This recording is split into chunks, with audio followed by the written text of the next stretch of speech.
Good evening, ladies and gentlemen, boys, girls, cats, dogs, squirrels, and geckos. Geckos. That's my twist, right? That's just, you got a new animal every day. Yeah, we're going to add it. Another episode. 120 Watt Podcast, two bright guys. Raw and uncut. Raw and uncut. Got another. So you know what that mean, right? Go ahead, man. We can say, motherfucker, goddamn bitch. See, if that's what we want to say. See, yeah, people don't understand. He be caged up on the radio all day. Or release me. Behind the booth DJing, so he can't cuss. So when we get on here, he say what he want. We got another special guest, another ruler of such. That's right. A legend from the city, for sure. Putting into work. V12 the Hitman. Yo, man. How's it going? How's it going, fellas? What's up, man? So is it still V12 the Hitman or just V12 now? You know, I get both, but on... What do you prefer? I mean, when I'm having a conversation, V12, of course. I don't want everybody to be saying all that shit. You know what I'm saying? So just V12. Like would you like some water, V12 the Hitman? Yeah, see, that's you want cheese on your burger, V12 the Hitman? That's a mouthful, pause. That's like your first and last name, right? Yeah. Mr. Hitman, like, how you know my last name? But on my credits, it's V12 the Hitman. V12 the Hitman, yeah. Okay.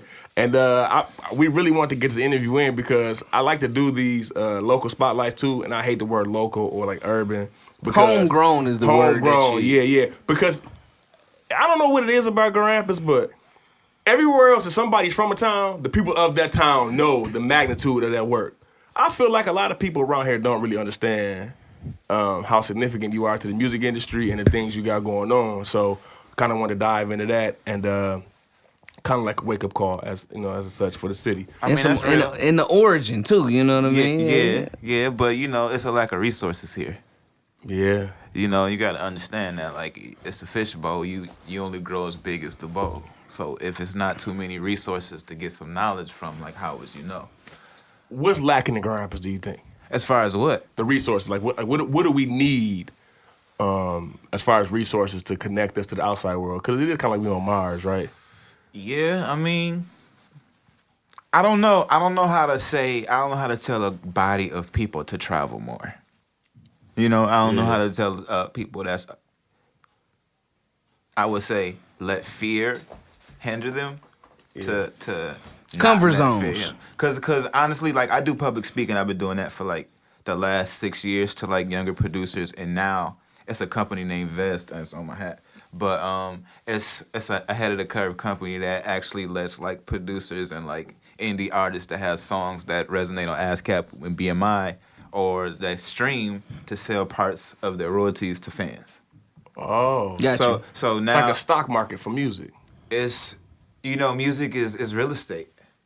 You know, because I'm going to get my royalty checks forever. Yeah. You feel what I'm saying? Anytime, anywhere. Yeah. Performances, somebody talking about it.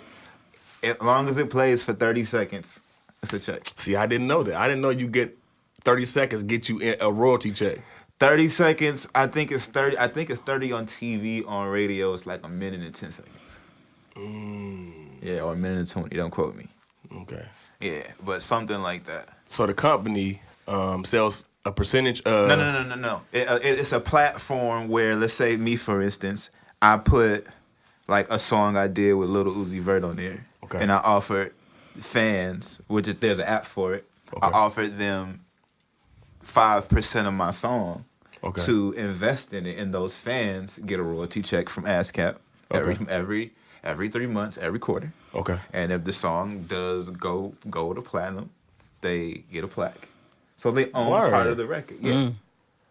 How much does it cost to buy a percentage of the song? You can start off anywhere, a small investment from $5 to like $1,000. It's a small. It shows you the percentage that what you get and everything. So, I mean, I feel like it's a no-brainer, honestly. I mean, why not own a part of your favorite record? That's offered on there. No, that's dope. Like Bink put 1-900 Hustler on there. All I Need from Blueprint. Yeah, that's a lot of. Yeah, you could own a piece of that record. You can say you own a piece of All I Need from Hov. That's crazy. You feel what I'm saying? Yeah. So yeah, it's and it really makes sense now because you know sometimes royalty checks don't pay out like every month. You get them quarterly. Yeah, and you might not be able to see that money. But at the same time, as a person putting putting your song on a platform, you can see, X amount of dollars like right there. So it's a win-win for both sides. And what's the name of that company again? Vezt, VEZT. It's an app. It's on the App Store. Okay, I'm definitely grabbing that. Like, Got as soon as we done with this, like me and Comp probably say, yeah, I show you about it. Yeah, Comp already got some songs. He finna get some. I'm gonna do my research and see what's going on. Definitely. Yeah. But yeah, back to the public speaking part and telling people how to alleviate fear. But that's what it is, bro. It's everything. Think about like life itself. Like you graduate high school, you go to college, which is tethered living. You get your freedoms, but you still got like a safety net around. Yeah. But you still get the experiences from other people from other states. You get that knowledge. You might shake hands with the next popping superstar, and he know you. You might come out to LA, woo woo woo, and you built a career right there. Like Tay Key, like he in college still or something like that. That's how life works though. It's about building relationships, but social media kind of not even train, but it's in the eyes of the youngsters, in the younger generation, so they don't really see a lot of that, and they don't understand that part. Kind of gives them like a false sense of community. When does it take away from the hand to hand handshaking? Like definitely. And it builds tough guys. It builds ill personas that's really not you. Causes depression because you get to see the glimpse. And this man got 17 cars and he's 17 years old and you 32 and your rap career still ain't popped off. So for real, it really happens to people like that. And people really hurt themselves or people mentally. Yeah. Seeing other people live, man, that's right. So so we need to, in Grandpa's, we kind of need to step away from that. Not even that, but because it was going on before that. It's a sense of camaraderie, bro. Yeah, it's camaraderie and just really just learn, just getting more knowledge first. Yeah, because we were talking before the mics went on, like. You've gained like a vast wealth of knowledge in the music industry, and that comes from you traveling and being out and getting that experience. Yeah, getting that experience. So, what got you started? How did you get into the music business? I know how you started kind of making beats, but how did you get to the point where you're like, okay, I'm introduced and everything? Okay, so I left Grand Rapids. What year was that? Oh, he said, "Oh, yeah, right. 07, bro. I left here, and I was actually working with Shorty Ty at first. Okay.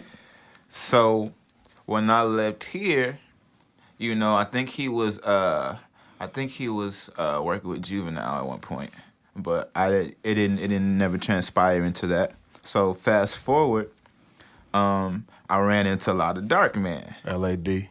And he had me coming around the studio around the time like the raid happened. Yeah. And everybody was jumping ship. Yeah. Everybody was fucking leaving. Everybody was out. Everybody was like, I'm not doing this shit no more. And truth be told, it just was like one of those situations where like hope was lost, but you got to keep going because you put your all into the shit. Yeah. Right. So here I come. I started coming around and started getting familiar with everybody, and it just came to a point where like Drama was like, "Yo, what are you doing? Where are you staying?" Because I was staying with a couple of different homies trying to move around and figure out my next move. Because I'm a risk taker. I left here generally because I knew what I wanted to do. Yeah. I could have went to college. I graduated, 3-4? Okay. Right. I didn't want to do shit else. I didn't want to commit myself to something just to put myself in debt, to be mad at myself that I didn't make a other decision. You feel what I'm saying? Yeah. So I went... And a lot of people lack that ability to say, hey, this is what I want. It's scary to leave very scary for 12 folks. hours away from home. From home, bro, fresh out of high school, just with $10, a computer, and 2 outfits. You feel what I'm saying? Yeah. That's a scary situation. Yeah. So back to this, he was like, yo, what's going on? You can really live in the studio. So I'm like, okay, bing. Now, You think about that. That's one of those choices where you be in the road, bro, and you either go left or right. Yeah. You either say, nah, I can't stay in the studio because it's gonna be uncomfortable and whoop-de-whoop. I need to get myself together, which a vast percentage of people will do. Yeah. They'll say, no, I can't do this shit because it's gonna be uncomfortable. I don't know what's next. And that's what fuck people up, the unknown. We fear the unknown more than anything else. Yeah. So when you in that situation, you don't know what's going on, what you gonna do? I was like, shit, okay. Yeah. And then this goes to another part of my career, which was kind of a blessing that I didn't even have in my mind at the point in my life. He asked me, did I know how to engineer? Yeah. I didn't know shit about Pro Tools. I didn't know shit about recording. You feel what I'm saying? I was barely knew shit about bass lines. Yeah. So I was like, yeah. And luckily, by the grace of God, he had left for a couple gigs. So I literally stayed up for about 4 or 5 days in the studio learning Pro Tools. Wow. So you kind of told him, yeah, you wasn't ready though. What would you do? Drop the ball? You right. The coach, get in the game. Get in the game. Get in the game. I don't know how to play. What? No. Right. You Get your ass out of here. Right. Exactly. going You're back going on to the get bench. kicked off the team. Yeah, Yeah, you ain't even on the Either bench. this or you're going to get kicked off the team. Hey, you gonna be like my man, give me that jacket. You can't even warm up jacket no more. Because the important thing, I haven't showed my worth yet for him to be excusable. Right. You feel me? Yeah, Right. And that's yeah. an important thing Yeah, too. Like that's deep. I wasn't in that position to be like, okay, he showed his worth. He could be around. Okay, this is okay. Let me find something for him to do. You feel what I'm saying? No. So I stayed up, learned Pro Tools, and before he had got back, that's when I started recording Willie. Okay. And me and Willie the Kid started building a real like bond because WTK. he would come around a lot, and I would have the music, and we would just get busy, and we would just go back and forth. Like we got a lot of songs that didn't come out, and fast forward to what is it? So did you already have beats like when you went down there? Oh yeah, man. It was. You went down there loaded up, ready to go, right? Not even that, bro. At that moment, I was cranking out like 8 to 12 a day. Amongst like figuring out where I was gonna stay, and amongst like figuring out like what's my next move.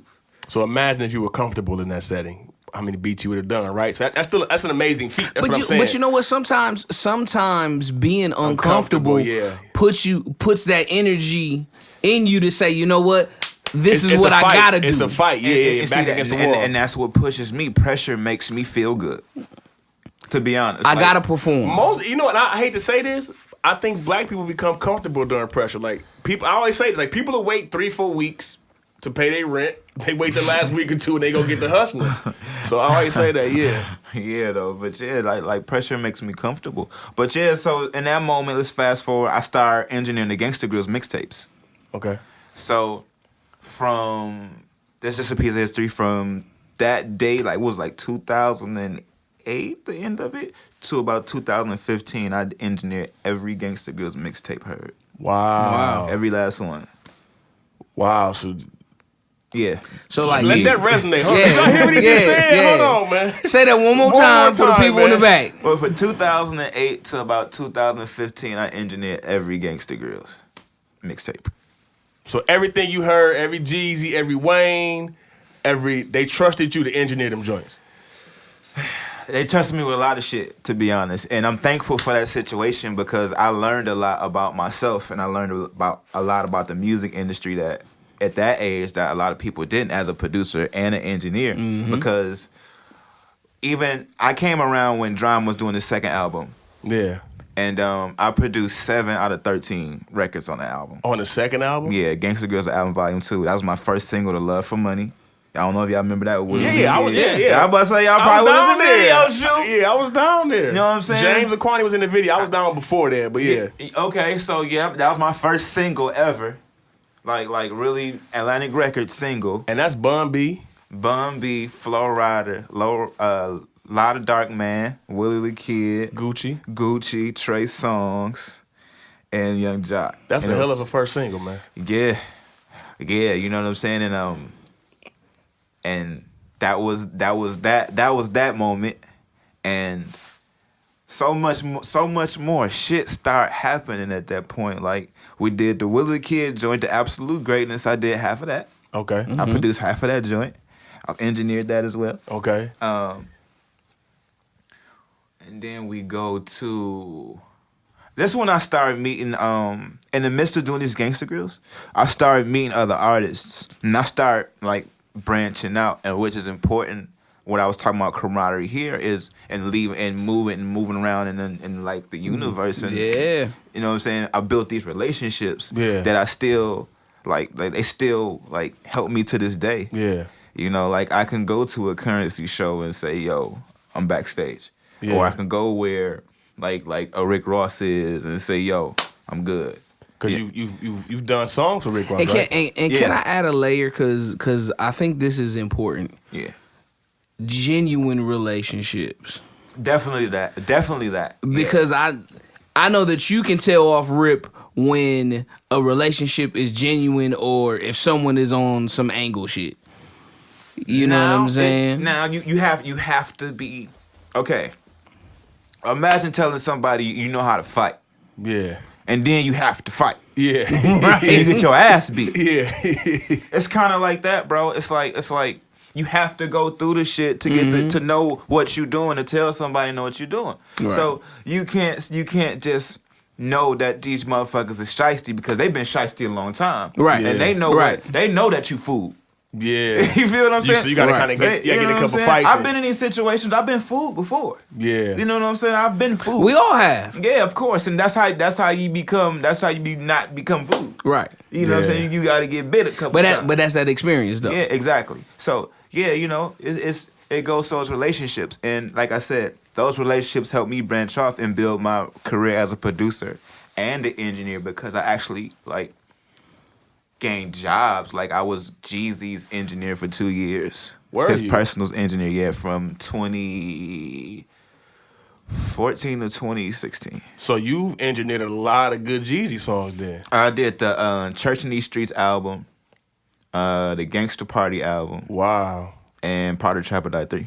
Wow. And again, I've known you for a while. I said I was gonna say this on tape too. Your brother Slow Mo is one of my favorite basketball players. So I've known y'all And for see, a while. what's crazy is like me and your bro, we grew up together like all through school. So like, Your pops was a basketball coach of mine in Yeah, high school. yeah, Your mom yeah. was the worked at the high school. Yeah. So our families have known each other for a while. I Yeah. did not know your credentials thus far. And I haven't even gotten to the questions. We haven't got to the questions of the people we know you've produced. Right. So- Now you know what, and you know what's crazy too? Like bro, like it comes to that. Like now I live in LA, and a lot of people know my name. Yeah. You know, like I've been in situations where it's like I don't know if y'all know who Breezy is from Empire. Yeah. Yeah, Frida Gats. Yeah. That's yeah. like one of my close friends. She was actually my barber in Atlanta. Was she? Yeah. So I've been knowing her for like almost a decade. Because the Empire, the record label, right? No. Empire, the Oh, the TV show. show. Okay. She was okay. Frida Gats, Chris Rock's daughter. Okay. And now she's doing a show on the CW called All American. So how did she get from just connections, meeting people, cutting hair? Relationships. Relationship. And moving around and getting out your comfort zone and meeting people. Yeah. You never know your salvation until you get out and see it, bro. You don't know what somebody can recognize in you and amplify, and you ain't True. know using yourself. right. Yeah. Like, cause how we connected, cause she does music and she's an excellent rapper. Yeah. So we did music together, and you know, like she did music on the show as well. So that went hand in hand with everything how she grew. But once again, those relationships helped her grow in a way that she didn't even know existed in her. You know. Yeah. So that was in itself. But yeah, like I was Jeezy's engineer for 2 years. I did songs with countless different artists, like outside of drum. Yeah. You feel what I'm saying? So those relationships is very important. What was the turning point or the most critical song in your career? Like, what song would you say, flip that switch on where he's like, you know what? I'm really here. Cause like engineering that stuff, that is like phenomenal stuff. But I want to know like what song was like, it's undeniable right now. That song for me was in that era of music, it was Currency. The song called Mary. Okay. And Currency has such a cult following, bro. Like Crazy cult following. I went and this was even on a different scale of like fame. This wasn't like even mainstream fame. This was like, and he's mainstream underground. You feel what I'm saying? So like I went to a couple of shows, bro. Like they sung the song fucking verbatim. I never seen that for myself. Yeah. And even it's been a couple songs that like just added different parts and different elements to like that feeling you was talking about. Like the Rick Ross and R. Kelly single I did called "Keep Doing That." That resonated for me in a whole different realm of just people knowing me. Yeah, and right. Different type of money. Yeah. You feel what I'm saying? Yeah. And different type of relationships. Cause even that video shoot, bro, it was crazy. Like I was working on, I engineered the Marathon album. Oh, for Nip. Yeah, for Nipsey Hussle, and that was I've been knowing him for about 8-9 years. Okay. One of my favorite artists before you even say it, G. So. Yeah. Everybody who listen, if you listen faithfully, you know Comp love Nip. Like that's my guy for sure. So listen, I have a little piece of history. Another one. We was in the midst of like not even like 7-8 records in, and we was going to the studio, Mean Street Studios in Atlanta. We was recording every day, and this is another thing, like when it comes to like music production, which we probably talk about later and shit. Just having the knowledge of what's going on with your music. Yeah, great segue. That's just go. We gonna let you talk. Like you got some stories here, man, that we can't replace. You know what I'm saying? So listen, I was engineering the Marathon. Like I said, was about 7-8 songs in, and we was going to the studio every day, and I show up. It's about 10 in the morning. No, it's about 3-4 in the afternoon. That's around the time like Nip would show up, and I call him like, "Yo, you coming to record today?" He was like, "Nigga, I'm at your video shoot." I said, "What? What video shoot? Like the shit you did for Ross?" So I'm tripping out, kinda, cause I didn't know that. First of all, I had a single, and secondly, I even had a placement. You know what I mean? So I didn't even know what was going. And rest assured, like the next day, I started getting like Khaled emails about the information and shit like that. So you can be in the email threads when you get a placement. I'm sure people. Well, I'm not sure if people know, but if you get like a single or a placement, like you have to relinquish information. So you be in a chain of emails with different A&Rs. But anyways, so I goes to the video shoot, bro. And this goes to show you, this is another thing why people need to get out.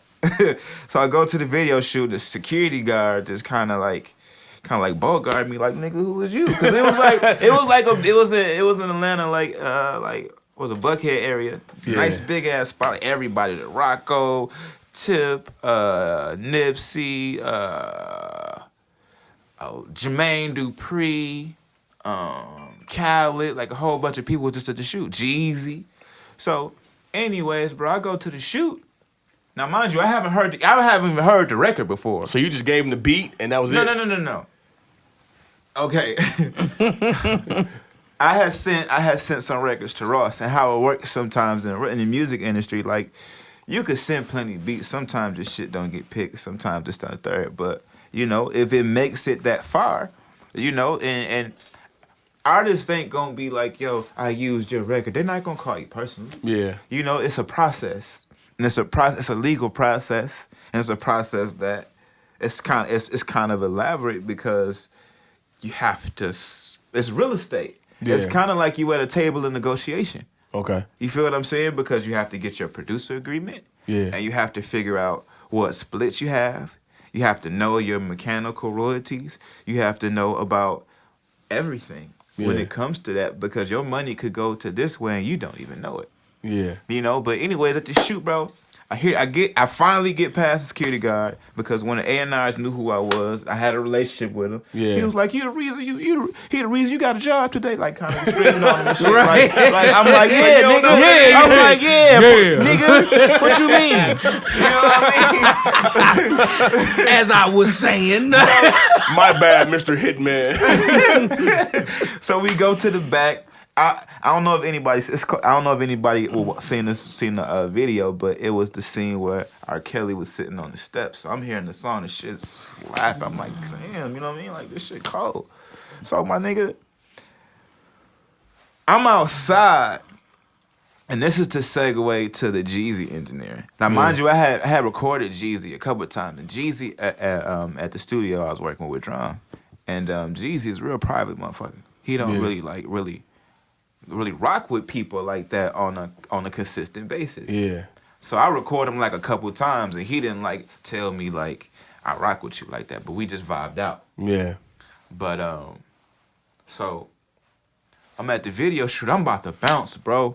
I'm about to shoot out. Jeezy pull up, and this is around the time when Jeezy and Ross just got back cool. Cause remember they wasn't rocking with each other. They had some tension. So he pulled up to the shoot. So, you know, he do his little shot. I'm about to leave. Now it's like, bro, it's like 80 people in this mansion. I'm talking bad bitches, bro. I'm talking this A&R. I'm talking this A&R over here. I'm talking this every tastemaker, this blog. This nigga Jeezy say, V12, I need you, baby. How much you want? Wow. Like, honest to God truth, I'm looking around, I'm thinking some cameras about to pop out. So no, we got the rapping and shit. So that's how Jeezy hired me to be his engineer, and that went on for 2 years before I moved to LA. And yeah, that was a very that was a turning point in my career. I wouldn't say that it was even a record, bro, because the longevity of this shit really is dependent on your relationships. Yeah. And who you know, because you could have billions of, you could be the greatest rock star in this motherfucking world. But if the right person if you don't resonate with the right person that could put you in front of the right light, it don't matter to make your diamond shine. Yeah. You just gonna be like, you know what I'm saying? Lynn Bias. You feel what I'm saying? God rest his soul. Yeah. You know what I'm saying? Like it's people greater than the greats. But the greats went and did something about it. Yep. You know what I'm saying? And that's another thing here. Like a lot of people like will brag on talent and brag on who was better and who was the best. And it's like, how far does those words resonate here to people here? Yeah. And then when you leave here, you have a whole different, bigger world of competition that you got to scream at. Don't get scared. Yeah. And niggas go out there, they don't be barking like that. Nope. You know, and that's the thing that fuck them up. They don't bark like that outside of here. Yeah. Not I'm not taking nothing away from nobody, but it's just more so like you gotta shine your light in everywhere. Everywhere, yeah. You know what I'm saying? Because granted, social media is a great tool now. Yeah. You can be in your house and you can make a career out of that. Yeah. Nowadays, yeah, it's a different dynamic. But I would say to really get a person, because we're still people, bro. Strip all this shit away. We still creatively and mentally put all this shit together from a blueprint from our minds. You know what I'm saying? So we connect. Everything is kinetic. Like we having a comfortable conversation because it's kinetic and everybody feel good and the setting is right. Right. Yeah. Like a FaceTime interview or a phone interview wouldn't be like this. Wouldn't be the same. You feel what I'm saying? So it adds depth and emotion that lacks through the computer screen. Yeah. So that's what I would say that a lot of people really need to do, even beyond us here. Yeah. Just straight up, just traveling and going to these events where you can meet the people that you looking at on Instagram all in one bubble, like the A3Cs or the Complex Cons or the Rolling Louds, or you know what I'm saying? Traveling and going to these festivals, spend some money on that. Yeah. Invest in that. Right. Yeah. That could change your fucking life. Yeah. You feel what I'm saying? I know people, bro. Waka Flocka. Yeah. I've been knowing him for a long time, and when I was working early with Gucci, he wasn't thinking about rapping. And honest to God truth, when we started rocking with Gucci, we did the first Gangsta Grills, the movie. Yeah. And I don't know if y'all remember, but the bonus song was "Oh Let's Do It," and that shit sounded like it was recorded in a garage. Dead ass serious. It sounded like it was recorded in the garage, but we put it as a bonus song. Everybody was like, "What is this shit?" Yeah. Like not out. Nobody. We was just like, okay, that nigga blew the fuck up. Yeah. 1 year. 1 year. He put on Southside, Lex. He blew the fuck up. And that was an astronomical time in music, too, because it's like, look at that shit, bro. Look at that. Just who he was around. Who he was around, the platform he was on, which was the Gangsta Grills, Yeah. because that reached so far. And it was Gucci's first Gangsta Grills now. That was his first one. Very first tape. Yeah, that was his very first Gangsta Grills because it was, Gucci and Jeezy was beefing, so it was. So you work with both of them, though, Right. Gucci and Jeezy. So you work with Gucci side and Jeezy side. I work with Ray J, Fabulous. I work with a lot of people that was beefing. You never. I got the first song with J. Cole and Chris Brown. Like, Yeah. yeah, just a lot of that. It's been a lot of that. I've been a lot of places. So did you engineer the first song, J. Cole, Chris Brown? I or produced it. You produced it? Yeah, it's the undercover record. Wow. Yeah. So I want to get into your records, but first, can you please tell us a story on how you had a check at Atlantic for 6 years Oh and man. nobody told you? Okay. I mean, you can say the amount if you want, but It's all good. So basically, as a producer, what happens is you sign a producer agreement. And when you sign a producer agreement, the label has to cut you a check. You feel what I'm saying? regardless. Regardless of who you're working for, if this person has a deal with the budget, the label has to pay you. Okay. So let's say you are so-and-so records with a distribution, not even distribution, with a partnership or a deal with, say, a bigger record label. Yeah. And the record label just basically has a budget and set for you to spend on engineering, production, marketing, yada, yada, yada. Yeah. So we got all that shit. And you go and you say, oh, for me personally, I produced 7 records on the Drum album. Yeah. And I had to get my fee for that, which was what was it? $35,000? For the 7 records. Yeah. So I didn't have the knowledge base of what was going on or like where it even was. I didn't know. I was young. I was a kid. And when it comes to that, like when it comes to reading paperwork, people say you go to read your paperwork. And it's not that you can get beat. It is that you can get beat, but it's just a lot of ill things that even the people that give you the paperwork don't understand. And that was Right. kind of my situation. And I feel like the people in that situation didn't understand what was really going on for me as my career. Mm-hmm. So fast forward, it's about, I always knew it was what was going on, but I didn't know how to get to it. So I was kind of like, you know what? Over time, I'd have seen this amount of money already again. Yeah, You know a what couple I'm saying? times, Like yeah. a couple times over, like I get woo woo woo without saying too much. I'm straight. Yeah. You feel what I'm Yeah, saying? So I'm yeah. not thinking about it. Yeah. You So- got to be real straight not to think about the amount of money that was sitting there.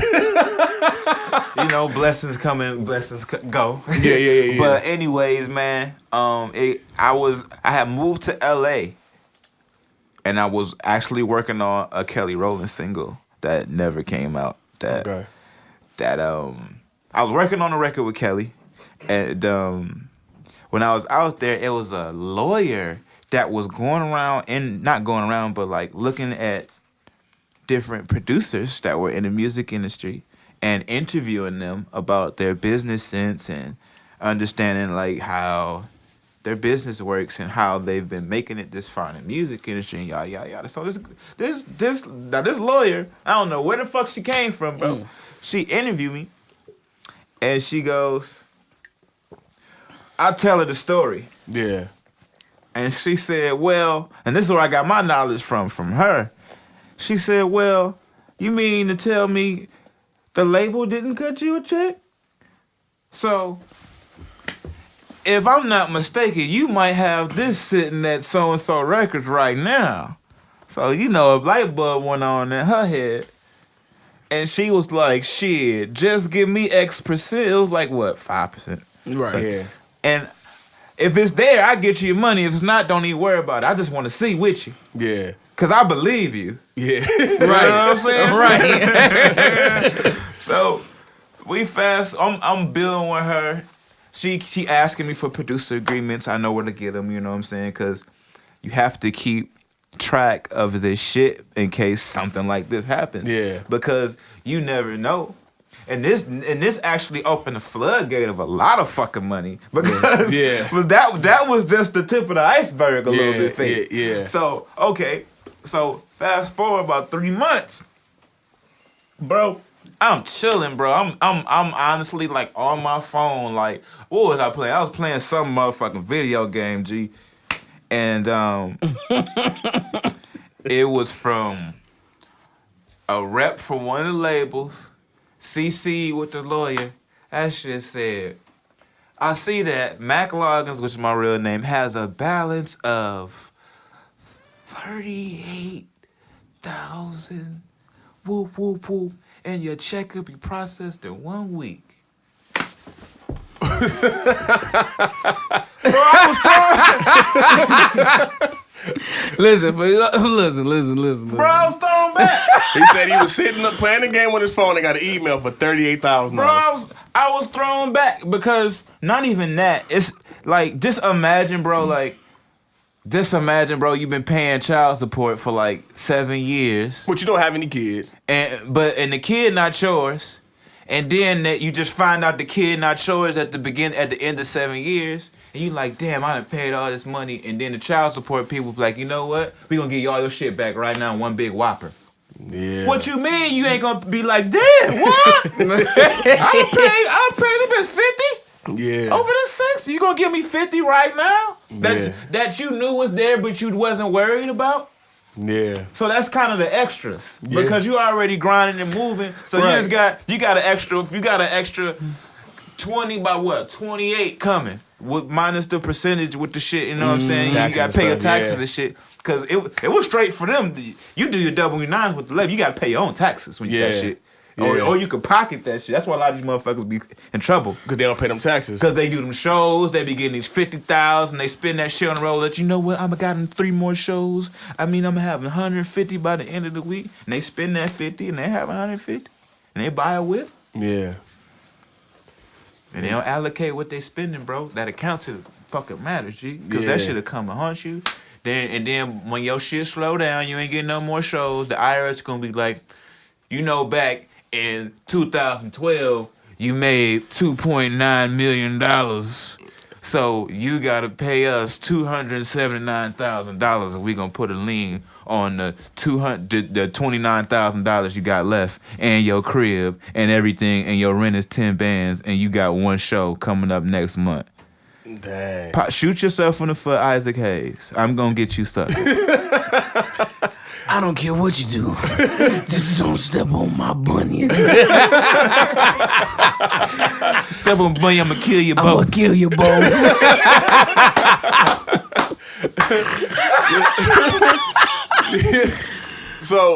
So you get the check and then it open the floodgates. She start investigating for you into other situations. Not even that. It just like opened the label's eyes, because it's kind of like, okay, if they have to pay you, but if they don't know where you at and they don't know how to pay you, and if you don't tell them, they ain't gonna pay your ass, because you have a statute of limitations of 7 years, and I was almost out of it. So they why would they tell you? Why would they tell you? They like, yeah. So they it was the situation where it's kind of like you just poking at the ceiling waiting for the water to come out. Think about how many rappers or producers produce songs, do songs, go to jail, die, whatever happened, just quit, and they got money sitting out there. It happens a lot, bro. You'd be surprised. And she even told me about stories that, you know, even prior to me that kind of happened. You feel what I'm saying? And it was almost through with the statute of limitations. But yeah, bro, like it happens to a lot of us because we don't got that knowledge base. And it's not that we don't want to have it, but it's kind of like you on the highway, bro. Yeah. And you can't stop your car to chill, really. And that's why people sign managers and you have people around you to staff those weaknesses, so they can be, you know, somebody to have your back. And that's where a lot of the bullshit comes, because anybody can fill that role. Right. Yeah. And they could be like, oh shit, this nigga popping. Let me get on. I'll get 20%. He getting 15 a show. 20% of that. And then because their relationships, they could have a career, but they don't really fuck with Holmes. Holmes could go to jail. Yeah. And then what? They going to the next nigga. And it happens, bro. But you know, it's a dog eat dog world. You can't blame the man for trying to eat. Yeah. You can't sit here and woo woo at him, because at the same time you open that door for him. You let him in the game. You feel me? Like you decided to trust him. Yeah. You know, but that scar a lot of us producers as well, because, you know, we'll get into a situation where we feel like people like care for us. Yeah. Or people really like not even for us as genuine as people, because you could see your man's hunger and give him $20. Yeah, you know what I'm saying? That's care. You know what I'm saying? You're humanitarian. Right. You feel what I'm saying? Yeah. But it's different if you take your man's into a big situation and have your arm around him and say, yo, this my man's. Yeah, make sure it don't happen. And then big homie gonna fuck with you regardless and get you a check regardless. Yeah. Be like, you know what? I fuck with you, so I'm gonna fuck with a little homie. Yeah. Let's whap. Let's do some business. Yeah. And let me give you some game over here in my city and put you on and take you around my hood, so you straight every time you come here regardless. So like when you got to LA, is that kind of what happened? Did they kind of like, people kind of look out for you? You had a relationship with Nipsey. So like did somebody kind of like take you on I know you met a lot of people in the A, but when you got to LA, I know it's a different code, different world. Yeah, it was when I went to LA, I had already knew like people. You know what I'm saying? I knew A&Rs, I knew like, you know what I'm saying? I knew like street niggas, you know, like Crips, a couple Bloods, but you know what I'm saying? Like when I went out there, it was more so of a learning experience on learning who to talk to. Okay. You know what I'm saying? Because I had built prior relationships. Like, I couldn't just go up to Nipsey door and say, hey, I'm here. Like, it don't work like that. Yeah. You know, and that's another reason. That's another thing that you got to learn how to do, is just play your role in this life. Mm-hmm. So you won't overstep your boundaries. You just come to a nigga city and be like, yo, like, you supposed to just pick up the phone. And a lot of people get that confused. Like, you know, like, people feel like they know you, so they can step in your business and be at the same place which you are just because they know you, opposed to building with you. Man, that's deep. That's deep. People say that one more deep, time, man. For the people in the back. Yeah. You know, it's different when you know somebody opposed to building with somebody. Yeah. Because, you know, I know X, Y, and Z. I know a lot of people. Yeah. But I haven't built with these people. Like, I can't go. Like, I know 2 Chainz. Yeah. And I you know, I built with him at times. I go to the studio when he around, but I'm not gonna call 2 Chainz up every time he in LA. I'm not gonna call 2 Chainz every time he post a producers hit me up. No, and I won't, because I understand the process of this shit, and I understand like it's a whole different code. Even when it comes to people, because people build their own worlds and within themselves, their own comfort zones. They got their own people that does things for them. They don't outsource, so they don't have to outsource. Yeah. And those are the successful camps. Yeah. Right. You know, so though you can't infiltrate those camps if you ain't been in there, because they building their foundation, they trying to grow, and that's why they're successful, because they have this. They got their chain of commands already. Yeah. Everybody know that. Yeah, and everybody know they here, nigga. Bam, bam, bam. Nigga, no. So and so been here. So and so been here. They on the conveyor belt, cuz. Right. Yeah. You know they got their marching order. They know who next. Bro. Mm-hmm. Yeah, bro. So you gotta find your way. You gotta find who lacks what you have, and bring that to the table. and bring it to the table genuinely. Yeah. And because people can feel you, we grown now. Yeah. You know what I'm saying? I'm grown now. I ain't no kid no more. Like, I took off my scars. I've been on the playground. I fucked my elbow up. You know what I'm saying? I twisted my ankle on the basketball court. Yeah. You know, so now I know I need to wear ankle braces over here. Yeah. You know what I'm saying? You know, I need to bring the ball up differently. You know what I'm saying? I need to pass the ball. You know, I got to run these plays. I got to listen to coach at this time. You know what I'm saying? So you learn those things. So when I went out to the bigger belly of the beast, you know, where it's a whole different money game out there. In LA. It's whole different money. Like when I came here just now when gas was $1.90, yeah, I'm tripping out. The cheapest gas is $3.49 at home. In LA. Yeah. That's like cheap to me. Look, like I'd be happy I see $3.49. Like what? I'm finna shit. It might risk your life for that, huh? You say some gas stations you can't go to. You might. Yeah, it's you know it's a different beast everywhere. But it's just like so different, bro. And you understand these dynamics of life, and you move and you grow, bro. And with LA itself, like I said, my established relationships helped, and those established relationships helped me build with the people that they had around them. Yeah. Like, there's an artist I've been working with for the last 2 years named G Perico. He's growing. He's an excellent artist. Like, he's like, his essence to me is DJ Quick. Yeah. Gotcha. To be honest, That's like the tone of voice. Yeah. Okay. He's on the smooth shit now. You know what I'm saying? And because he resonates with the ladies a lot. You know what I'm saying? And he's really like he's a real person. Like he got a real story. Yeah. You know what I'm saying? Like you feel it. Yeah. You feel it when you talk to him. You know, and I've been thankful enough to be around those type of people that really care more about their craft and also really are genuine to people themselves to grow it. You know what I'm saying? I've been blessed with that. You know, like I said, we all have our scars and we all got the people that we learn from. But you know, for the most part, like a lot of my relationships been like very helpful, and that's how I've been in the music industry for about 10, 11 years now. I'm still like growing and still getting checks over here and still like meeting these people and still like doing everything like regular. Like this is my life. This your life. Yeah, you in the game. Yeah. Can you kind of run down, give me a list, if you can remember everybody, of people you worked with, and then we're going to kind of get into the people you working with now, including G. But so you said like Chris Brown, J. Cole. Can you think of any? I know about the Wyclef situation. I wanted to talk about that a little bit too, about you working with Wyclef. But can you think of anybody else, just like a quick resume? Rick Ross, Miguel, Currency, Pusha T, Vado, Yo Gotti, Gucci Mane, Trey Songz, Bun B, Raekwon,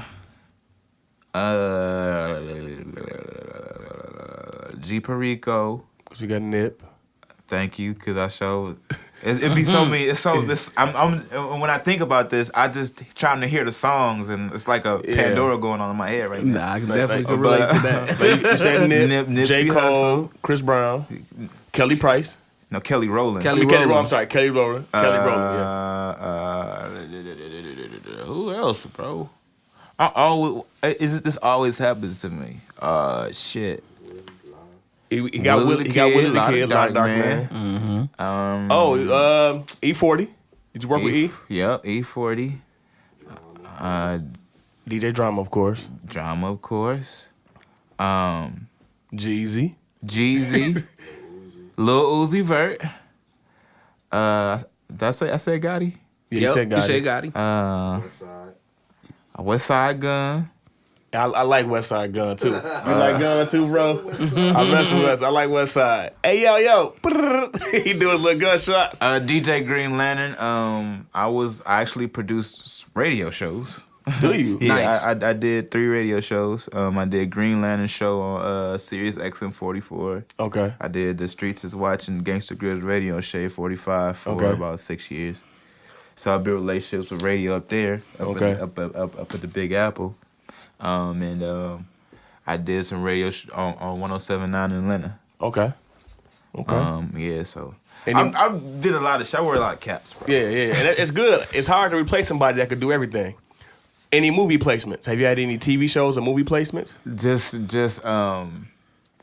a BET Awards commercial just recently. Okay. What else? Anything else TV? T.I. and Tiny show. Oh, the T.I. and Tiny show. I was actually on Love and Hip Hop. Okay. What year? I was Althea's engineer. And Jocelyn I did the scene. I was an engineer in the scene. Okay. And then on the T.I. and Tiny show, the season finale, they shot it at this mansion party. Funk Flex was the DJ, and I was moving around. I was all in there. We was all back there, so we was on the show with Tip. Drama was cool with Tip, so we was all back there. Everybody was there. Miguel, Bobby V. It was like everybody was back there. Brock. Okay. I had him with me. Okay. So we end up on TV. Shout out to Brock. Yeah. We end up on TV that day. So yeah, them 2 times all on TV. But as far as like production, that's actually what I'm working on now. Since I've been in LA, I've been transitioning to working on scoring TV shows. Yeah. Nice. And playing that. Because it's a whole different part of money, bro. Different money, It's and even the knowledge of that, I didn't even understand that shit, bro. I'm like, okay, I'm thinking of music placement. No. It's a scoring. For instance, bro, if you do the intro on something that has a series. Like a syndicate, like Power. Yeah. Listen, whoever did that intro, bro, they get so much bread, bro. Do that. Listen. So, what happens is, due to the advertisements, well, it's a process. So, what happens is the networks has to contact, and this is what I just learned this recently from doing the BET shit. Okay. So, the network has to contact your publisher, and I have an administrative deal.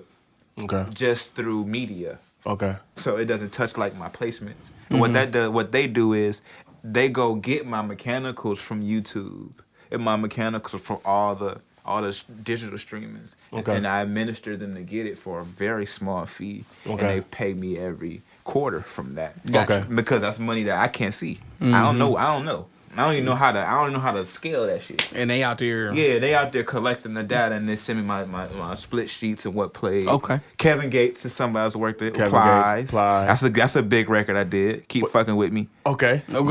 Yeah, that's I forgot about that because I met him and that's a cool dude. He might be wild. No, Kevin Gates. Yeah. But he cool as hell. But anyway, so I have that, and so they go out, get those splits, bring all that shit back.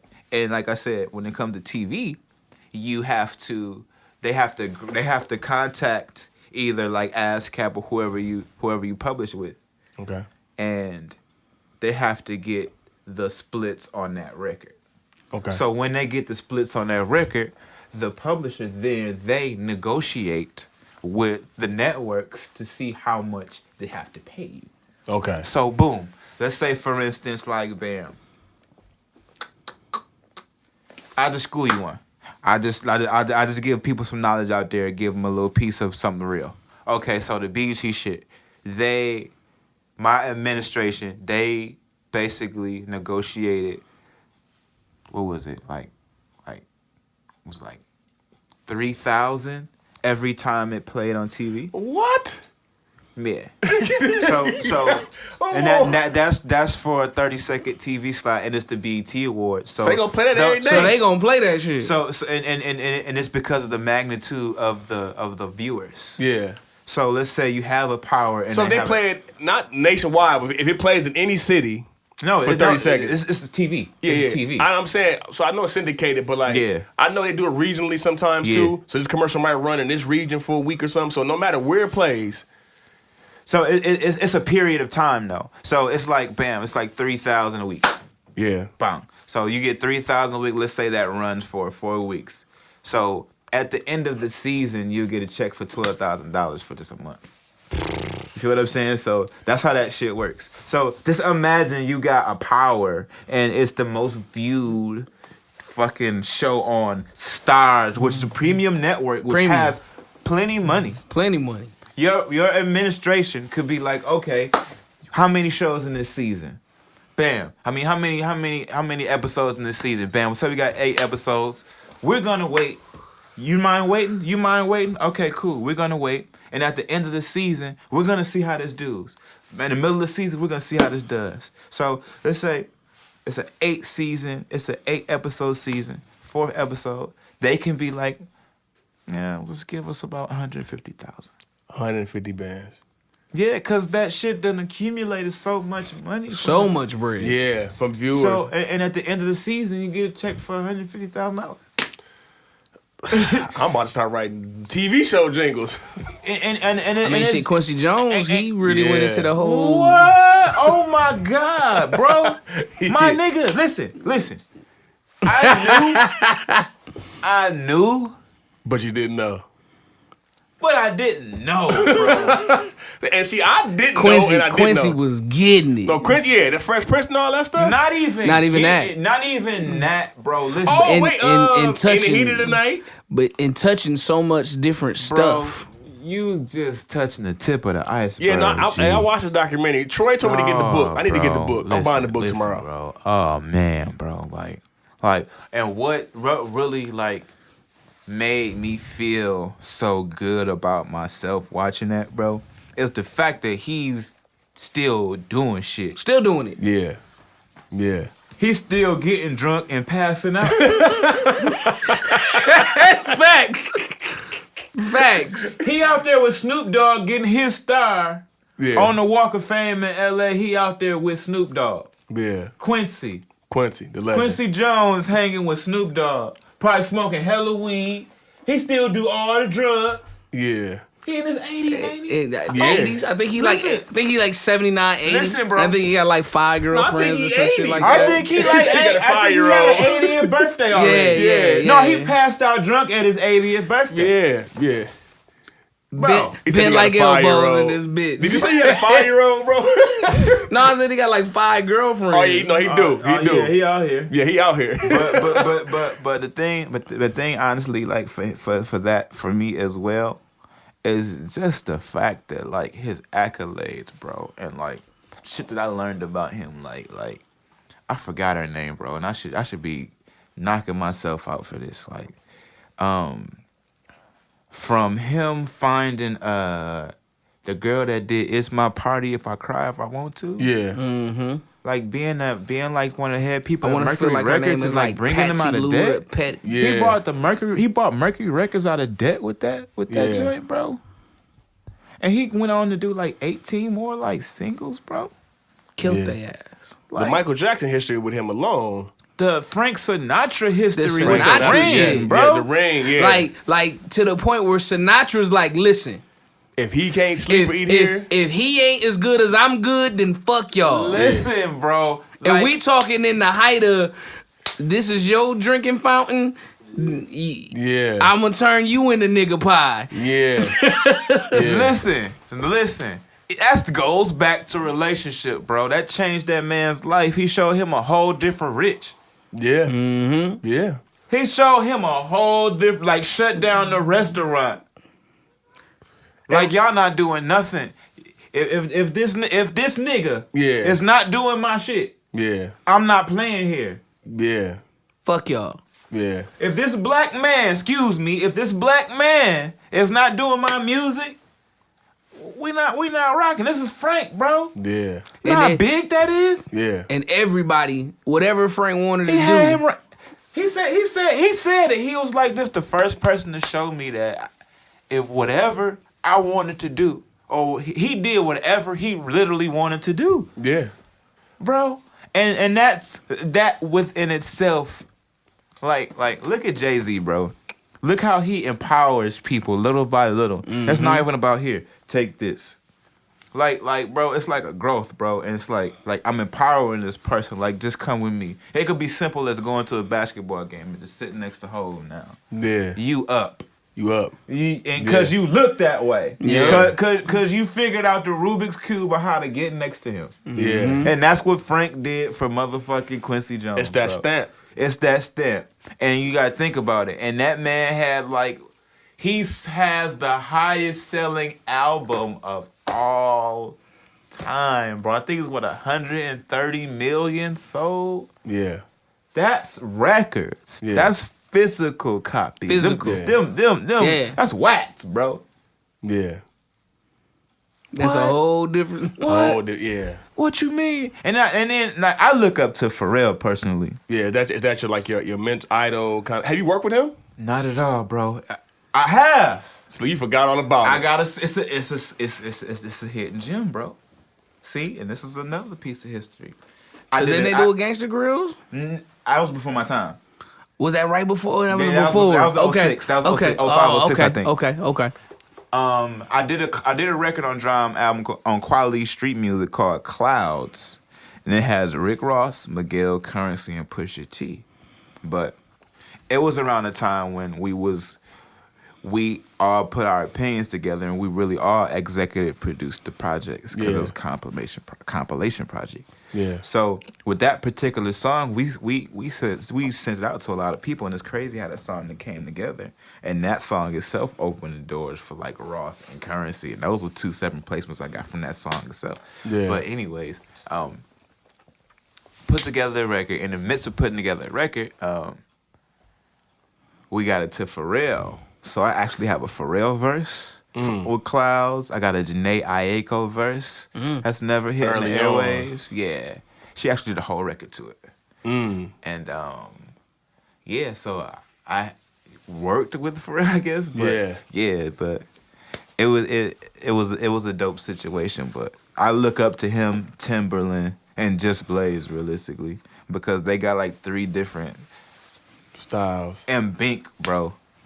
Like I can't not mention him.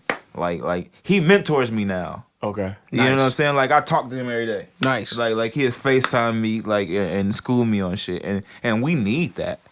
Like he is from a generation above me of like success. Can you explain to people who Bink is one of the originators of a lot of this way the soul samples sound.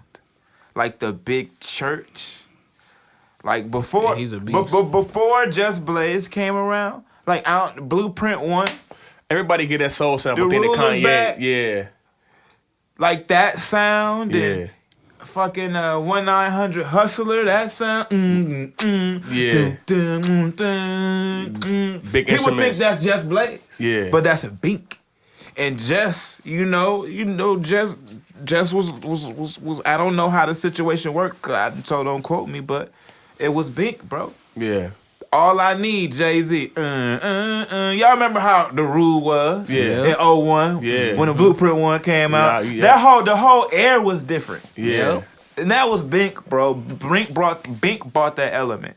So he's one of my people that I really like look at, cause like, you know, when it comes to sound and when it comes to sonics, like his drums and just the way, like, he in a league of his own, and that's the type of people I look at. Okay. You know what I'm saying? Can we kind of? I know this is a good interview, so we both sitting there listening. Can we kind of talk about you said the law changed recently about? The Music Modernization Act. Yeah. Can you explain that a little bit to the people? And just in small terms, man. For so long, we didn't have the power to be like, this is unfair, because the tip of the scale is a large percentage of, like, let's say royalties, or right now with digital streaming is going to the company, to the labels. But we're really the ones doing the work. Yeah. So let's just put a number on it. Let's say, like, was it 84-16 split? So the label gets The label 84%. We're the creators get the 16. 16% of the. But Crazy. of course it's cut down and made to seem Yeah. like it was something different. Not even something different, but it's cut down on a bigger scale. But in the grand scheme of things, we really deserve more. Yeah, heck yeah. So it's been a fight for so long, like since I forgot was it the 40s or the 70s, but it's been a fight to get like to modernize those fucking rules because they was created back in the 1940s Before the money was as big. Exactly. Yeah. So nothing ever changed from then. So it was such a fight from then to now, and so now like I think it's now to 60-40. 64, okay. So like, and it's 60 still the record label. Yeah. So it dates back from, I think royalties back from before the 70s or the 40s. Once again, I'm not sure, don't quote me. But it's basically like throughout the next like 4 or 5 years, each year, like it starts at 14%, then the next year goes to 22%, then it so on and so goes forth. up. So And it's a scale. I think it's kind of, I don't know if it's, I'm not sure. Once again, don't quote me. I'm not sure if it's like back pay of those percentages that we missed out on. Okay. But we're starting to get more money for our music now. Okay. And long story short, Now, how long has this whole process, taken? And where do you think the future of this could lead to, as far as from a production or an artist standpoint? I think honestly, like from an artist standpoint, you see how like a lot of independent artists are thriving now. Yeah. It's opened a lot of doors for entrepreneurship, or it opens a lot of doors for people to own their own. Because for so long, even like when I was coming up, we just felt like we had to be signed. Like that was was the your accomplishment. validation, yeah. That was the accomplishment. And I always tell people, like, you rap, you in the league. You just got to get your stats up to get to the prime time. And like that was like the main goal, and that's all we knew. Right. We didn't know percentages and all Right. that shit. And even when you got into it, like for me, I got into the game around that time, like 08, 09, and everything has changed from then to now. So much shit, even the way you get paid. A lot of shit has The way you changed. get paid, even money, currency, the way they look at album sales. Because remember, niggas wasn't going platinum in 09 no more. Nope. Yeah. Everybody's like, what are we gonna do? What's going on? We ain't even using CDs no more. What the fuck we gonna do? Yeah. And that's where like a lot of people's like, I don't know. Yeah. Nobody knew. But the higher ups knew. They knew exactly They what was happening. knew what was happening. Yeah. So it was kind of like, all right, what's up now? So you learn, and now it's just like, okay, we get it. And now that's why everybody like the SoundCloud shit, and everybody's going to the internet because they like understand like, like the dynamics of the new curve of success and the new what would I want to say? The new way. Not even that. The new Model? The new trophy. The new trophy. Yeah. Got you. You know what I'm saying? Like then, Oh, what's the the new MO? The new platinum. Yeah, there you go. What's the new MO? You know what I'm saying? And that's what it is now. So. What do you think that is?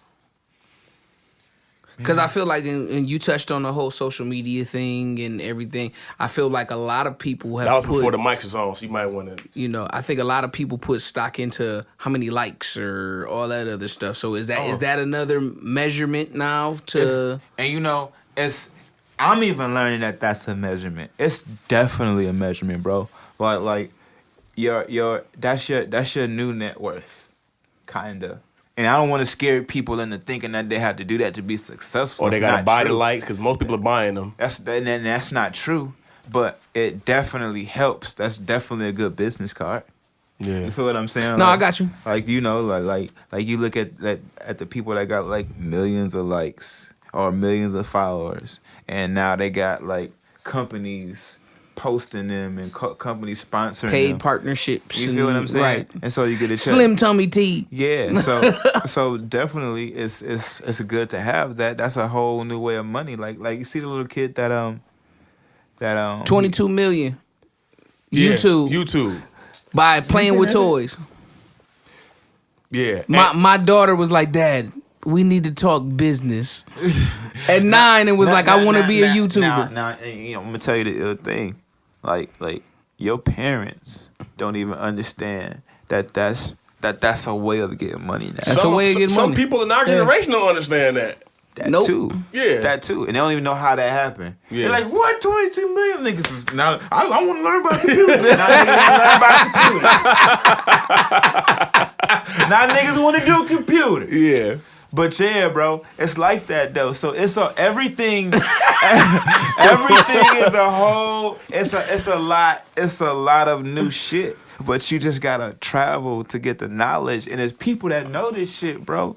Yeah. And that's one thing about like traveling and being able to move around and being able to like meet people and shit, bro, because they can tell you, you know, because it's people even in your own hometown that won't tell you where the good food is. You're right. Or where they got some clothes or some shoes or something. Yeah. But it's somebody in a whole nother city that'll tell you how to get $10,000 every 3 months with no money. Think about that. I need to meet that person. And you think about the power of that. You know, and it goes back to my fishbowl theory. You don't even know that exists. Yeah. You don't. But Yeah. that little boy parents knew that shit. Yeah. Now they like, cool. They like, okay, You see 22. the little girl Tay mama trying to get her on that fast. The little Chinese girl Tay. Yeah. She probably knew their parents. Like, you know what? We gonna try to get this exposure. And that's how it happens, bro. And as simple as that, bro. As simple as a repost. And as simple as somebody thumbs. That's it, bro. Look at all these comedians. Yeah. But we laugh and we go to that shit every day. That's Yeah. the new world. And this is another thing. Like I travel to different cities and I go like to like a Instagram hashtag, right? And I go to the city and a lot of people will have like where they are. And then you go to this place, and then when you go to see where they are, and it's just a whole diverse gathering that you wouldn't have never known about. Right. You feel what I'm saying? If you wouldn't have went to the hashtag, and that's the power of social media. Mm-hmm. That's like the flyer. You feel what I'm saying? Like It's the new flyer. Yeah, you don't have to put a flyer. Somebody could just be taking a selfie with a churro at this festival. Hashtag Grand Rapids Downtown Festival. Then And somebody you- could see like, ooh, I got a taste for churros. Let me go down there. Yeah. Oh shit, y'all got Indian food? Hashtag Grand Rapids Downtown Festival. Bam! All of a sudden that hashtag with 2 posts go to 1,000. Quick. And that hashtag go to 10,000. And then fucking one of these rappers or something hungry as hell, and they come down, they find a local booth. They got some good ass food, and they might like that local booth. And then that rapper might post that booth, and then that rapper got 11 million followers, like 50 Cent, and they like, this is the best shit ever. Yeah. You know how their business is gonna pop just because of that. Just Their because of food that don't one even gotta thing. be good. Yeah. Just because of that one But thing. somebody gonna pay to try it. So everybody it's gonna be a line. Oh yeah, 50 Cent said his shit was good. Let's go try it out. Prime example. Supreme clothing. Yeah. Bro, them t-shirts are $80 with just Supreme on it. And I live in LA. The Supreme store has armed security guards at 9 in the morning from top to bottom, from open to close. And they have a line down the street every day. And what I just say? $80 for a t-shirt. A t-shirt. And they put the name And they have a on line. so much shit. And they have a line with armed security guards of people purchasing at a minimum Crazy. of $40 something out of that store every day. Due to what? People marketing. It's a shirt that was in Beautiful, ACK. I don't know if the guy is Chinese or Vietnamese or whatever, but he's with ASAP Ferg and them, ASAP Rocky and them all the time. The shirt has literally one line on it. I can't remember what the shirt is. But you remember what the shirt is because you're telling me about it. Yeah, but I It's remember right the shirt there. is. It's right yeah. there. But this dude, so I seen it at ACK, and I asked Vic or somebody that worked there about the shirt, and I said, well, what else do this guy got? He said, this it. He said ASAP Ferg, ASAP Rocky wore this shirt tucked in his jeans one time. And they say, And this is it. The shirt got one word on it or one line. I can't remember. I see this dude everywhere. He's that's not, all it take now. He's not a fashion designer. He's not none of that. The shirt just got one word on it. and he's making millions off the one shirt. Ain't it amazing? And you know, people don't even like it's a new way of thinking too. Like I saw a meme, so I ain't gonna take credit for this knowledge. It was just saying, it was talking about Uber. Owns no cars. Is that the one you're talking about? Yeah. Exactly, bro. Uber owns no cars. And this little boy opening produces, toys. Yep. Amazon produces zero no, products. no overhead. Yeah. The company has zero overhead. Yeah. They And send it's- them toys. And it's making $1 bajillion. Yeah. Alibaba. Amazon. Yep, Yeah. all that. Yeah, no, it's Ali. Listen, Alibaba's overseas, but yeah. Yeah, but it's the same Bro, thing. That yeah. meme you talking about, yeah, it had all That's of that. crazy, bro. Like, and that's the double-edged sword of this shit, G. Like, but you just gotta understand your niche. You gotta understand where you at. You gotta understand like what you could do, and you won't know that till somebody kind of point it out. Like I said, I didn't know about engineering when I left Grand Rapids. Engineer wasn't like something I prominently thought about or prominently worked on. It fell in my lap. And look, that shit's paying the fuck out of my bills. Yeah. It opened some doors, Right. like some big doors. You feel me? Like some doors that people can't replace. Like nobody can't take this shit from me. Never. You know what I'm saying? At all. That's historic. Like it's Yeah, I was gonna it's say- really historic. Your hands have been Yeah. part of major milestones in this culture. Still. Right, and it's moving forward. That's what I'm saying. I'm So, still helping people change their careers. Yeah. And not only that, you gave us some stories off before the mics came on about some stuff like that's just amazing. And that's just So let me ask you this. I'm sorry, I mean to cut you go off. ahead, bro. We can make this a two-parter. Get everything else we need to talk about. What's the future for you? What's the things like? Because you said you were a risk taker, and you went down with 2 outfits, a laptop, and $10, and said, "Fuck it, I'm going down to make this happen." Fuck it. So now you're in a different position where you have more resources, more relationships, and more importantly, you have that knowledge now. Mm-hmm. You've had a taste of a little bit of everything, and like you said, these doors can't be replaced. Yeah. What's on the horizon for you? What are the things that you're like reaching out for now? Movie scoring. Okay. Definitely.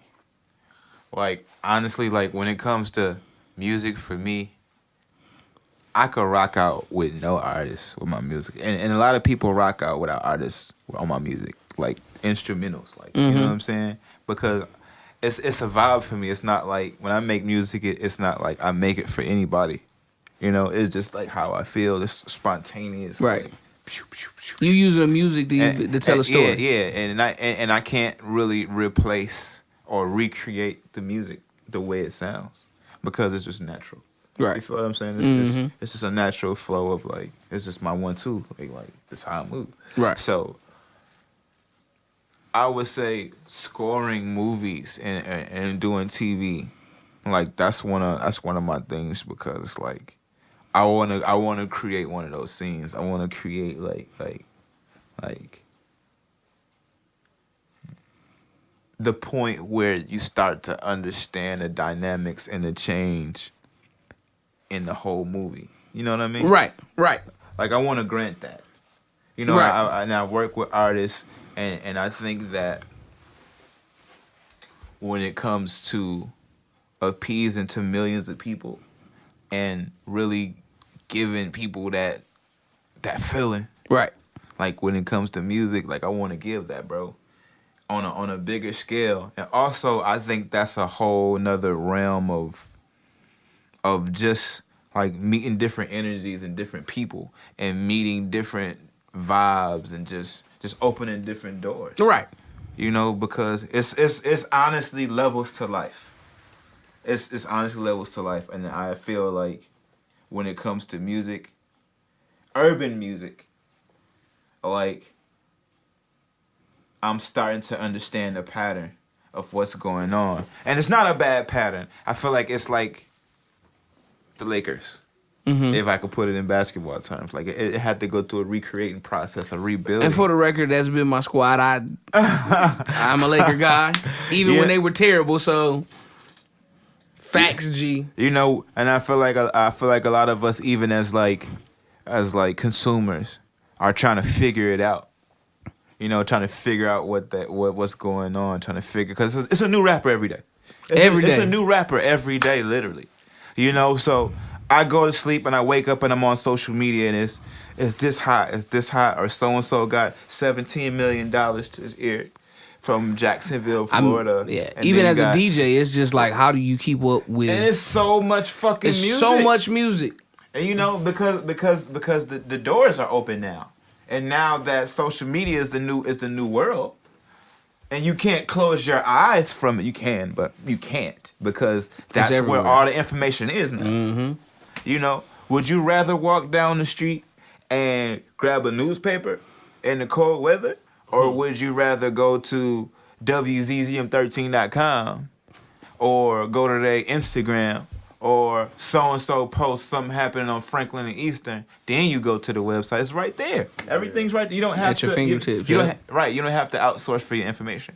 So with everything being right there, it's, you feel me? Mm-hmm. Like, you don't really have to grow much. You just have to stay in the house and you just build this world right here. You know?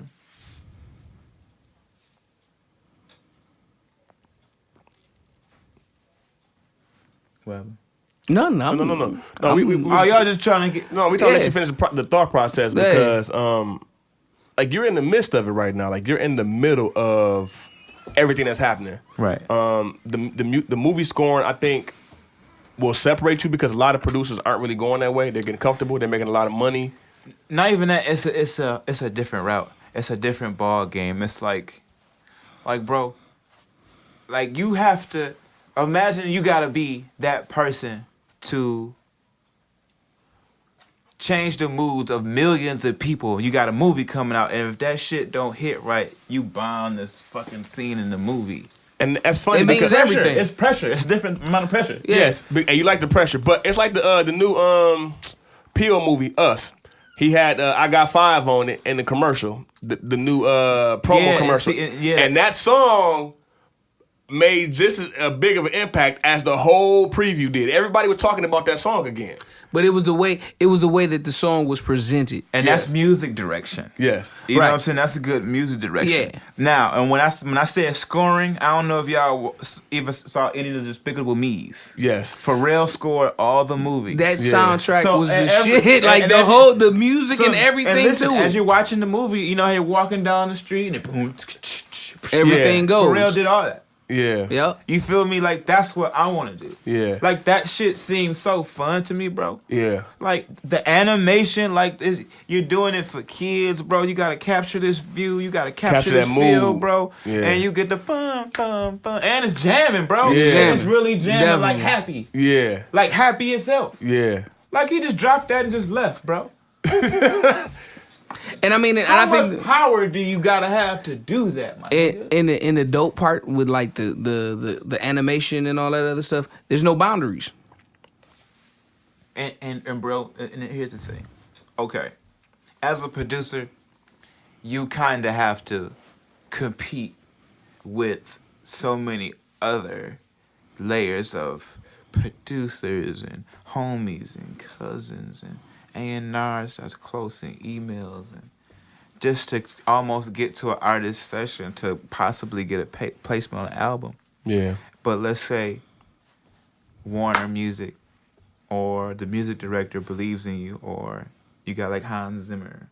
Or those are big music scores. Yeah. You know what I'm saying? Like, they call these people because they're like, yo, I have millions of dollars for you to score this movie. So they give it to you silent, bro. And you gotta really, like, sit and watch. And I'm a movie buff too. Yeah. So you gotta sit and learn, and you gotta really delve into these scenes with no music, bro. Yeah. The moods. Because didn't RZA score all the Kill Bills?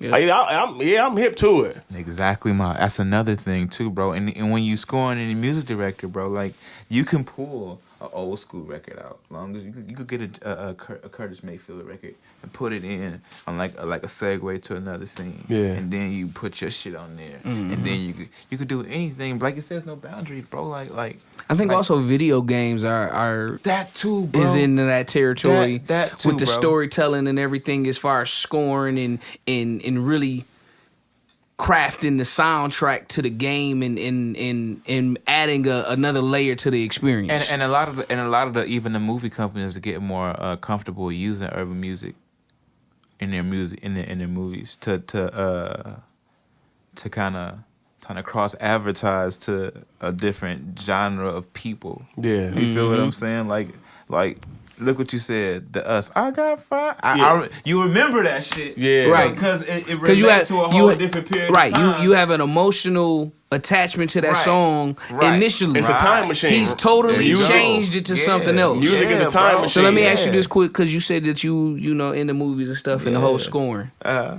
If you could score any superhero movie, what would it be? superhero movie? Does it have to be a out or? Whatever you want it to be. Oh shit. Hell, it could be anime. I fuck with anime too, so it don't matter. What would I score? Any superhero.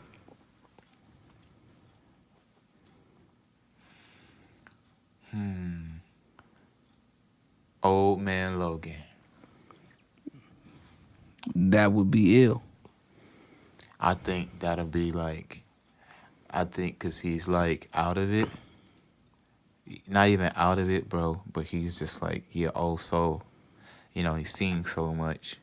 He's seen everything. And he's seen literally everything. He's From literally seen everything. From the wars, from the people to the aliens, to the motherfucking mutants and the civilians. Can you explain to people who Old Man Logan is? Logan is Wolverine. There you go. And Right. Old Man Logan is, I forgot who wrote the actual story, but, you know, Wolverine doesn't age. But it was a point where I forgot what caused him to start aging. And he lost his adamantium. So he went back to his bones in his hands. So his adamantium was like gone. So he was like aging. Yeah. I think somebody extracted the adamantium from him. Okay. I think it was a combination of they took it out because it started poisoning him or something along the something lines like that. where they had to take it out of Yeah. him because it was like, this is fucking you up. So Yeah. Yep. So he because Wolverine naturally had the claws and shit. Yeah. But when he went back, he started aging and, you know, started becoming an alcoholic and drinking and going through all these problems. Well, he's always had problems. Like It affected him differently. But it was taking him through it. But in the movie, they played it different with X-23. But Yep. it was more of a creation than his actual daughter. You know what I mean? They made his daughter in the movie, but X-23 was a creation. But anyways, in the movie, let's just go because the comic is too vast. So movie, he had a daughter named X-23, which Right. was like a little Wolverine girl, and she was a badass. And he started looking at values different, yada yada. But anyways, it was a journey because it was kind of like, you got to understand, like, I think about Black Snake Moan in a way. Mm-hmm. You know what I'm saying? Just the old like feel. You know what I'm saying? Not like Western, like dirt feel. It's just like the soulful feel. Mm-hmm. You know, it got a lot of emotion in it. You know what I'm saying? And from a side of struggle, like real life struggle. Like he did a lot of shit, bro. Right. Like this man, like you know, he did a lot of shit, and it's just like he just like fuck, and he's still going through shit. It's just like, you know, if you could kill somebody, it's just like, all right, I gotta kill this nigga now. It's not no excitement no more. It's just like going to the club at 40. Right. You know what I'm saying? It's like, okay, I might go, I might not, but so it's more so that it's just like it's a pain thing to me, and it's like, it's one of those joints where I feel like the music would speak more than actual words. Got you. More like emotional meeting fight scenes, emotional like just like fed up shit, just sitting down tired, just so many different emotions of from hope to fear, you know. So yeah, bro, like that's who I was called, like Old Man Logan. Realistically, I could say Deadpool. Shit, that would be fun. Yeah. But yeah. Him. No. Yeah. No, good answer. I like that. Yeah. Okay, so before we get out of here, and this is a difficult question to ask, but we ask most artists, because you work with almost everybody, a lot of genres. I seen you doing a lot of R&B stuff. Yeah. You on your West Coast stuff right now. Can you tell me your top 5 dead or alive? Producers or rappers? Give me both. Give me 5. Your top 5 producers. I need top both. 5 rappers. I need both. Let's make it fun and let's start with rappers. Top 5 rappers. Biggie. Biggie. Biggie Smalls. Biggie, definitely. okay. What other Biggie could I do? No, I thought you said Diggy. I was gonna say, who you talking about? Run's house, man. Yeah. I would have cut the mics off for you. Interview over. Jay-Z. Project Pat. I like that entry. I'm a big Project Pat fan. Nobody raps like him. Own style. Exactly, bro. Top 5. That's 3. That's 3. Let me go back in my Rolodex who I've been listening to in my mind. Because I know I'm forgetting somebody I'm rocking with. And then you got to realize, too, you're going to be honest, but once we get the promo for this going and you post it, your homies going to go to your page, they might watch the promo, they might watch and say, V12 ain't say me. I don't give a shit about that. I'm telling the truth here. There you go, okay. It's raw and uncut. Yeah, motherfuckers. But, okay, I said Biggie. 2 more. Hove. Pat. Gucci. Okay. Definitely, bro. Old Gucci, new Gucci. Man. All the Gucci. All Gucci. Because people bro. like to separate Gucci. I don't know why, bro. It's all about growth, bro. Yeah, they like to separate Gucci. All about growth. People be on they can't erase what we were, separate shit all they want to, man. But niggas gotta grow, can't bro. take away. You right. Niggas gotta grow. Yeah. And so who else? One more. Nipsey. Nip. Yeah. I fuck with that list. That's a good list, man. Yeah. And it's well-rounded. Well-rounded. Yeah. And that's But my I wouldn't top. expect, I mean, from you having all the experiences and being in all the elements. Yeah, I'm just going with what I personally like can listen to right now. Yeah. You know what I'm saying? They still give me goosebumps, certain records that they have. I heard Pat on the 21 Savage album, and I got I was excited. Bro, Like, oh my God. See the energy like when you feel like when you just you always feel like that. It never fails you. Like laying a smack down, Mr. Don't Play, Getty Green, like all that shit, bro. Like word for word, bro. Still out to get paid So down for Lucha let's move on to producers now. Okay. Pharrell, Okay. Timbaland, Mm-hmm. Quincy Jones, Bink, Yep. and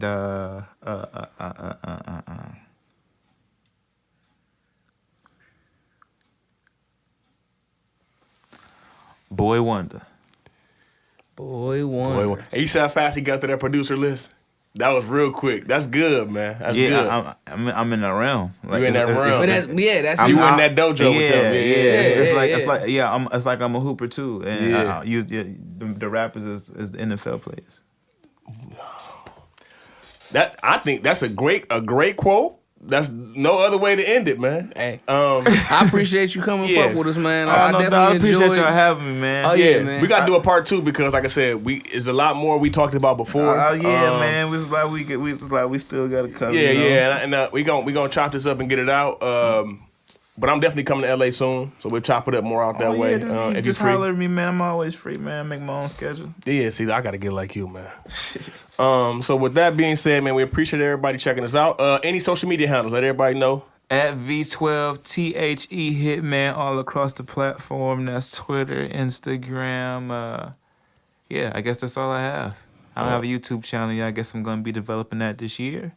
But yes, V12 the Hitman on Twitter and Instagram.